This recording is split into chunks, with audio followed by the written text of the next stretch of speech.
What's up mga kaberks?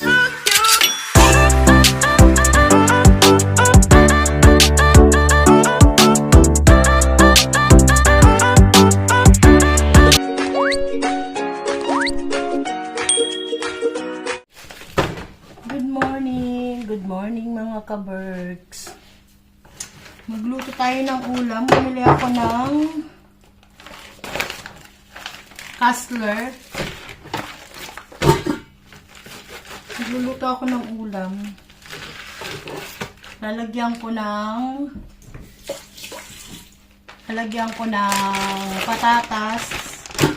patatas at carrots. Bahala na kayo kung anong klaseng potahe yun. Tinatamad na akong mag-title ng mga niluluto ko, no?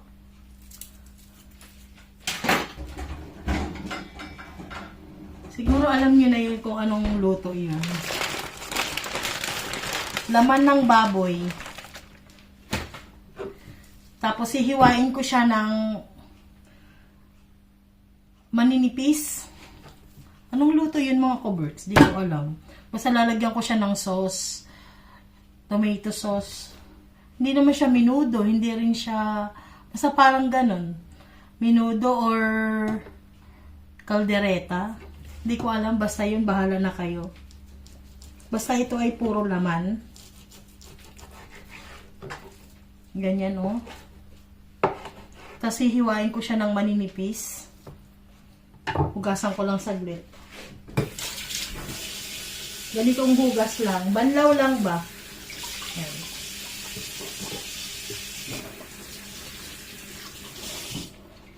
Kasi sa loob ng mga kaberks, sa loob ng isang linggo or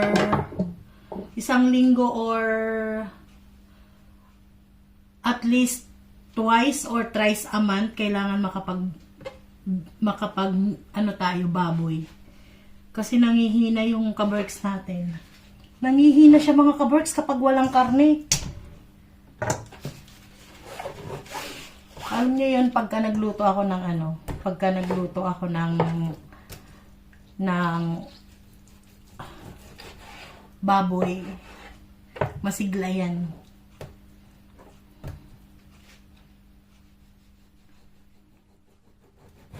Hihiwain ko siyang ganyan ng mga kaberks. Hindi naman manipis na manipis. Mga 1/4 ganon. Yan. Tapos imamarinate ko muna siya ng Mamarinate ko lang siya ng toyo at ibang seasoning para may lasa na siya.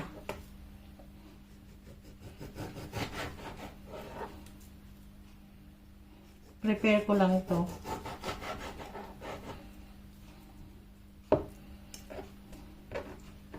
Ulam na namin to hanggang mamayang gabi or hanggang bukas.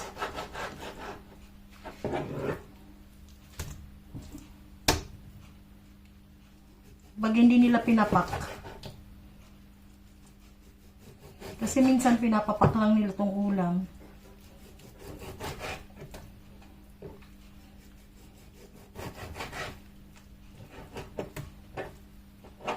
Yan, ganyan siya.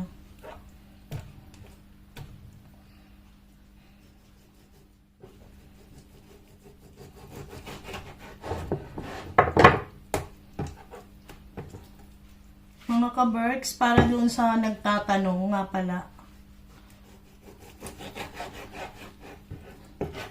Sa check-up ni Sam, okay naman daw, sabi ng doktor. After 1 year ulit yung follow-up check-up niya. Kasi di ba after ng operation niya, after ng surgery niya, every 3 months yung check-up niya. Ngayon naman, every year na. So, ang susunod niyang check-up ay next year na ulit. Sa mga hindi nakakaalam,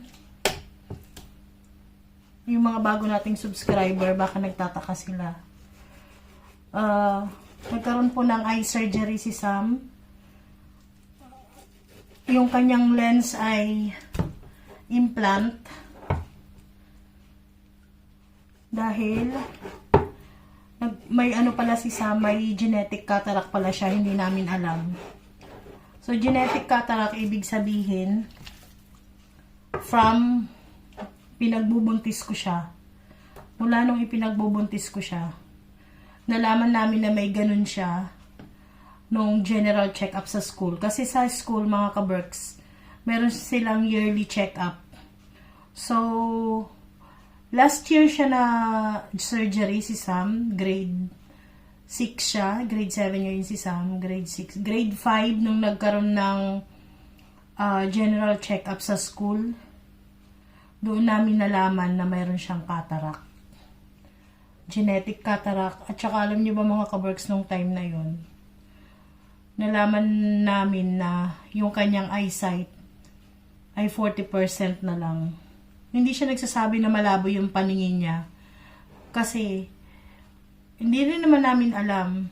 Siguro para sa kanya, yung pagtingin niya na yun, yung kanyang ano na yun ay normal.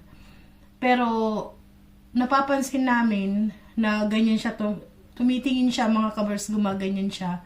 Lalo na kapag sa liwanag or sa mainit.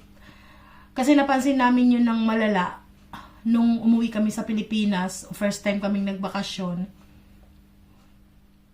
Birthday ni Ring, no, nung nagdibo si Ring. Di ba mainit sa Pilipinas? Para siyang sobrang nagre-react yung mata niya sa init sa Pilipinas. Yung tipong gumaganyan siya, oh. Tapos yun, nagkataon naman, pagbalik namin, galing Pilipinas, nag-general check-up sa school. Doon namin nalaman na may cataract siya. May genetic cataract siya. Nadidevelop daw yun habang pinagbubuntis mo yung bata. Habang pinagbubuntis yung baby. And then, yun, maraming actually, umabot pa yan ng 8 months mga ka-Berks bago siya na surgery. Kasi, maraming procedure. As in, maraming procedure yung, yung ginawang check sa mata niya bago yun pinagdesisyonan na kailangan tanggalin yung lente niya at palitan ng, palitan yung lente niya. At saka, yung unang attempt nila ng isa-surgery dapat siya, yung lens na dumating, ay hindi fit sa niya. Kaya na delay siya ng 3 months, I think yun, 3 months. Tapos yun, nung sumunod na yun, natuloy na siya. So, almost 1 year, mahigit 1 year na pala, simula nung surgery ng mata ni Sam. Ngayon, ang sabi sa amin ng doktor, merong nakikitang cloudy sa likod ng lente, which is normal daw yun kapag nasa surgery ng ganong case, yung mga cataract. Bumabalik daw yun, sabi, pero depende sa edad mo. As you age, sabi ng doktor, nagde-develop talaga yun. Pero mas malala yun kapag matanda na. Kapag mas may edad na, mas mabilis mag-develop yung cataract niya compare daw sa mga bata na ganyan. So, just in case, sabi ng doktor, mag-develop ng mas mabilis yung cataract ni Sam, baka dumaan siya ulit, pero laser na lang daw. Pero sana wag naman soon. Basta yun lang ang update ko mga ka-Berks para dun sa mga nagtatanong. Sa mga hindi alam yung history ng check-up ni Sam. So yun lang, itutuloy ko na to. Parang ang dami yata nitong ulam. So hindi ko muna uubusin mga ka-Berks kasi mahigit kulang-kulang 2 kilo to. Ayan o. I-marinade ko saglit. Marinade ko lang siya ng konting kalamansi, lemon, tsaka toyo. Konti lang mga kaberks.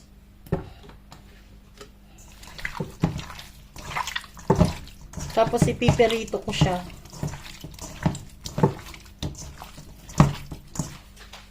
Lagyan ko konting magic. Dapat may balat yung bibilhin ko eh. Kaya lang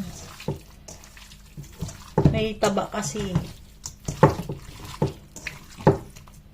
Dagdagan ko pa konti.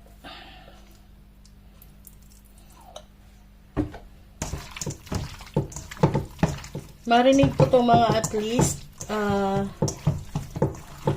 minutes. Kahit 20 minutes lang. Set aside ko muna yan. Gagawin ko yung ating patatas at saka carrots.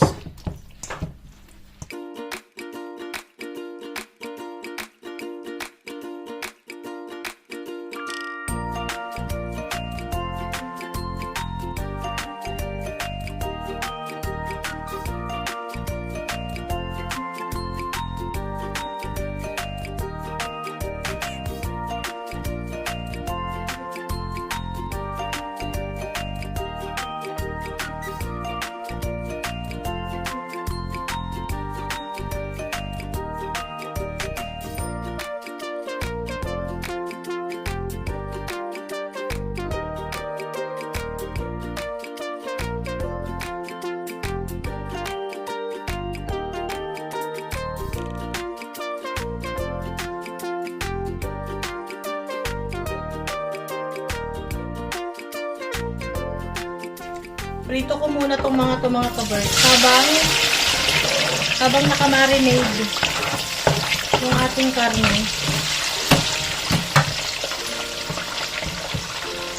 Pinagprituhan to ng ng crispy pork. Crispy kare-kare. Prituhin ko lang yan saglit.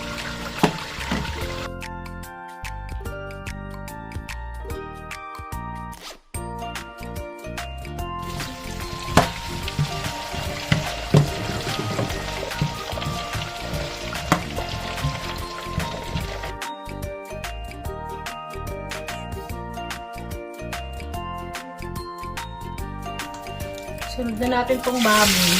Medyo piprito ko lang itong ganyan.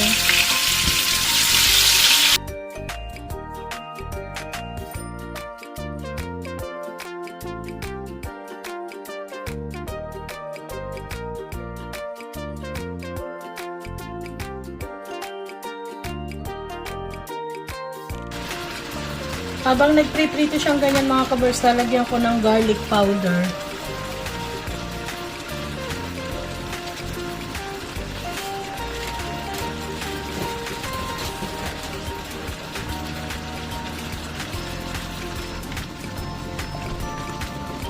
So, naperito na siya na ganyan mga kaberks. Ililipat ko naman siya sa pressure cooker. Dito ko siya igigisa. Ayan.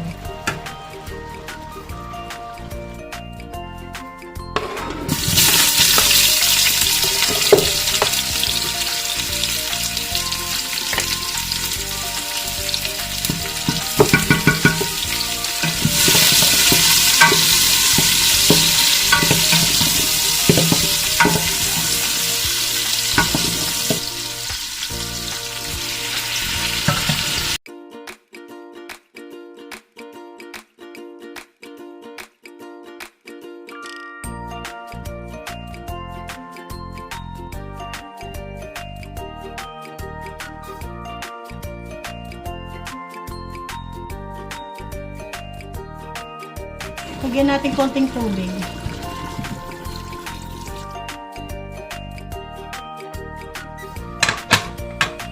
Pakuluin natin to mga 15 minutes kasi maninipis naman yan.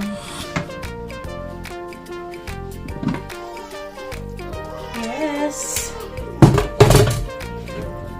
Check natin mga kaberks. Oops, malambot na. Salin ulit natin dito. Dito na natin siya titimplahan. Meron tayong bisita mga kaberks. Ito mo inaaway ah. Bakit yung kakalasan? Hindi ka naman inaaway ah.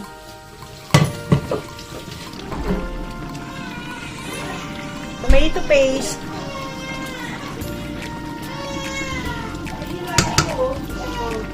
Para nga siyang nangingilala rin. Sandali lang po. Nasaan na yung ano mo, anak? Nangingilala na yata. Ang mo yung ano? Na ayon hiyat panlinis si Iya. Ano niya? Dila. Kaya di ba may kispay-kispay? Lagyan natin brown sugar. Ah, saan tayo? 2 tablespoon.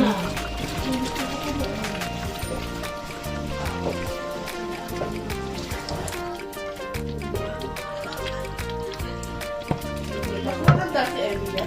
Oo. Kasi bata din. Oo, malaki. Kaya ilang kilo na eh. 5 na eh. Isa ilang kilo pala. Siguro pito pala kilo.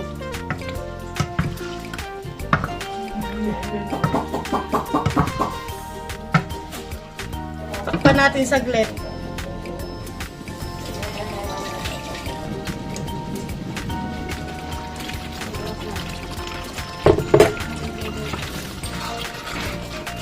Okay na to mga kaberks. Hulaan nyo na lang kung anong klaseng luto. Ito ano.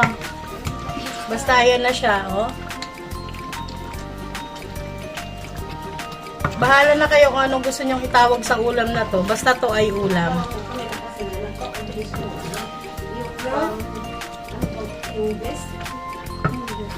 Yung pang-party.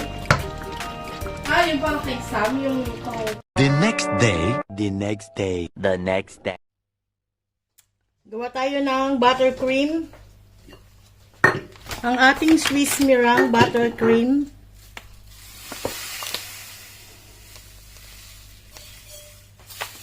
Sugar. 1½ cup.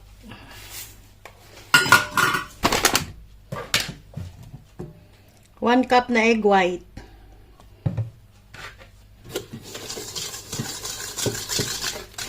And then, isasalang natin to mga kaberks.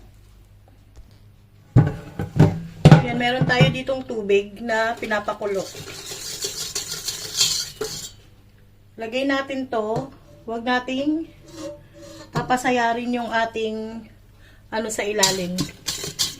So, lulusawin natin to. Lulutuin natin tong egg white hanggang sa malusaw lahat ng asukal.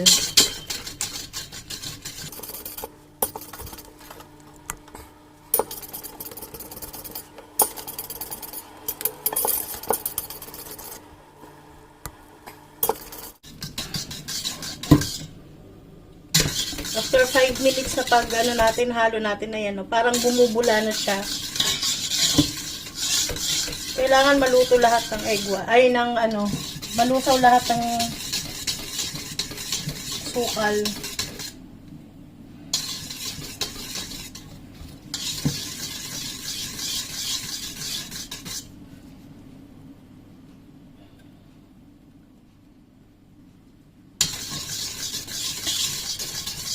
So, okay na ito mga kaberks. Ayan, no? As in, ano na talaga siya.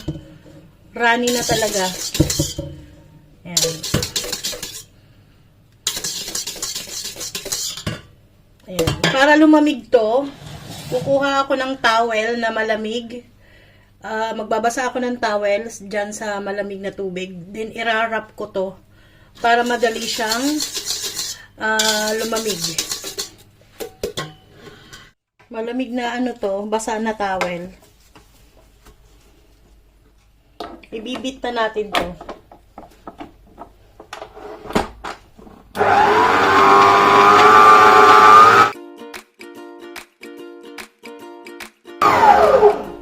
Check natin kung ano na.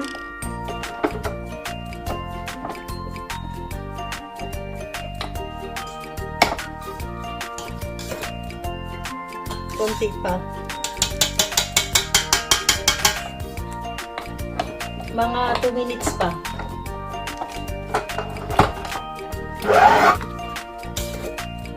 So, okay na to. Lagay na natin yung ating butter. Yung ating butter ay yan. Isang ganito. Ito ay yan, 500 grams. Ano to mga ka-Berks? Tawag nito, naka room temp.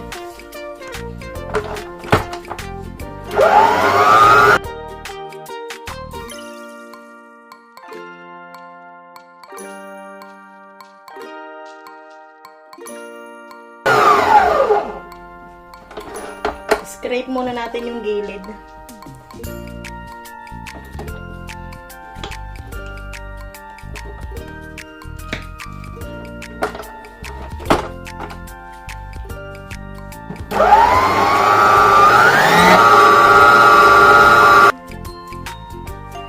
Lagyan na natin siya ng vanilla, mga 1 teaspoon lang na vanilla or half.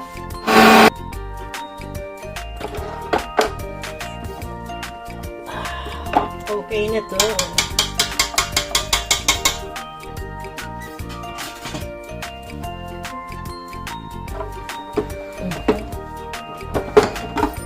Ayan na yung ating Swiss meringue. Kita nyo.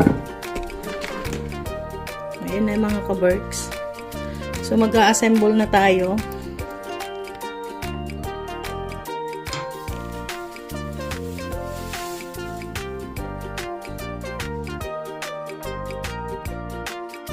So, itong ating chocolate cake ay binake to ni Rengreng. Yung ating, ayan o, fudgy. Fudgy na ating chocolate cake. Lalagyan natin siya ng dulce de leche. So, i-cut ko muna to.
Yan na yung ating cake mga ka-Berks. Na-assemble ko na.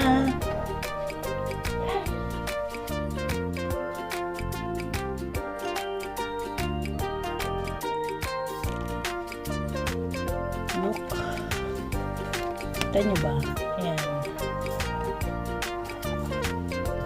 Saan yung kandila?